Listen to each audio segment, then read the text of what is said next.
What is going on, guys? Welcome back to another episode of the Sports Muse Podcast. I am your host, Kevin Brumley, and we are talking NFL draft today.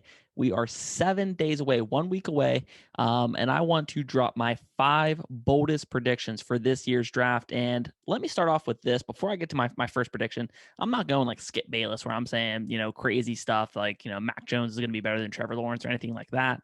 I'm not just saying a bold take just for the sake of a bold take.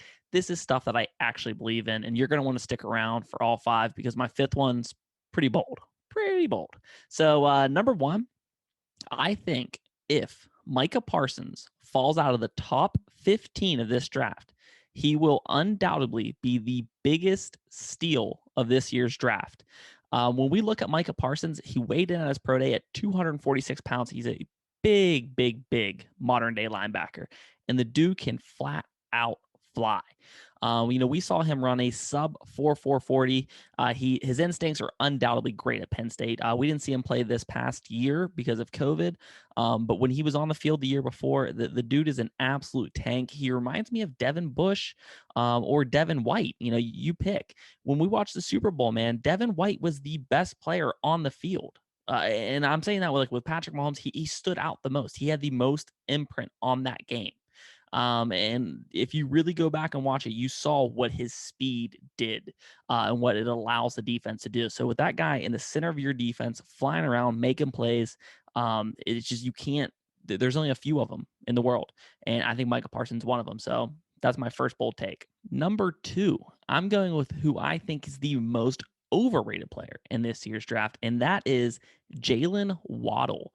Every time I hear Jalen Waddle, I hear Tyreek Hill, Tyreek Hill, Tyreek Hill. And let's understand, man, there's one Tyreek Hill. We've seen burners before, like Deshaun Jackson's a burner, but he's not Tyreek Hill. Tyreek Hill's elite because he can do everything so well. When we look at Jalen Waddle, just because he's fast like Tyreek Hill, doesn't mean he's Tyreek Hill. He's a pretty raw as a route runner. He's not as good in 50-50 balls. It's just you're basing this solely on speed and body type. I don't see it. And when I say bust, okay, I don't mean like he's going to be out of the league. I mean like I think Corey Davis is a bust. When we look at the Tennessee Titans, they drafted him 5th overall, and I don't think he's ever produced a 1,000-yard season. So with that being said, is I don't think he's going to be in the top 5, 6, maybe 7 best receivers of this year's draft class. So therefore, I think he's a guy who have a okay career. He'll be in the league for maybe 10 years, but he's definitely not going to live up to that status. When we look at the Draft Network, which I kind of respect, as far as when we look at mock drafts or big boards or anything like that, they have Jalen Waddle as their number 4 prospect. I just don't see it. I really don't see it from the film I've watched. I think he's overrated. My number 3 bold take is Justin Fields will finally end the stigma of Ohio State quarterbacks cannot play in the league. And when we look at previous quarterbacks from Ohio State, you're right. They can't play in the league. But the thing is why are you judging Justin Fields off of past quarterbacks from Ohio State? That's not fair to him. It makes no sense to judge him that way. I think Justin Fields is going to be an absolute player in this league. I think he's going to be somewhere like maybe just a slight step below that elite status. I think he has a Deshaun Watson type style to him, and he can produce like him. He's going to land at number 3. I'm calling it. I know it. He's going to land at number 3 with San Francisco. With Kyle Shanahan, there's endless possibilities. I'm so excited to see him in this league. And like I said, I can just finally quit hearing about it that Ohio State quarterbacks can't put up in this league. Number 4 is Devonta Smith will have an immediate impact in this league. And when it's all said and done, after all these guys' careers over, he will be the best pass catcher coming out of this year's draft. Better than Jamar Chase, better than Pitts, better than Waddle, better than all of those guys. I'm so tired of hearing the stigma of, he's only 170 pounds, maybe, so he can't produce in the league. Well, the same thing was true when he was playing in the SEC, the hardest league in college football. He's going on a daily basis against Patrick Surtain, a big dude. You can't press what you can't see. He gets off the line so smooth, so quick. He's so precise as a route runner. The guy is nearly impossible to stop getting off the line.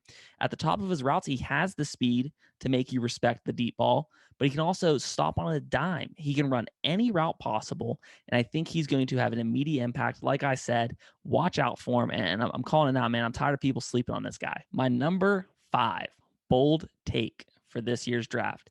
And this one's going to be, I'm sure I'm going to get some comments or some people rolling their eyes, think I'm just trying to clickbait them, is I think the best quarterback coming out of this year's draft is going to be Trey Lance.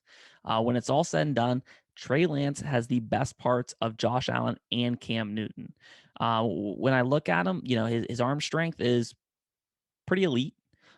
His accuracy is far, far, far beyond where Josh Allen or Cam Newton was coming out of college. Okay. And when we look at his running style, he's faster than Josh Allen. He's faster than a Cam Newton. No, he's not as strong as a Cam Newton, but he's probably runs with a little more power than Josh Allen. I think the guy's he's going to fit perfectly with this modern day NFL.